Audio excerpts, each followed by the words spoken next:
witnessed the Israeli Defense Forces shooting at the crowds of Palestinians. I witnessed the Israeli Defense Forces firing a main gun tank round from the Merkava tank into a crowd of people, destroying a car of civilians that were simply driving away from the site. I witnessed artillery rounds landing at the intersection of the Marag corridor and the coastal road.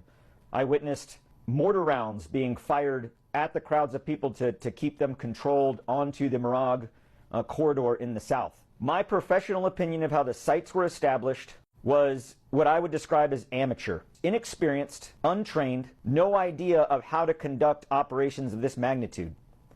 That would be my most benign assessment. In my most frank assessment, I would say that they're criminal. In my entire career, have I never witnessed the level of brutality and use of indiscriminate and unnecessary force against a civilian population, an unarmed, starving population.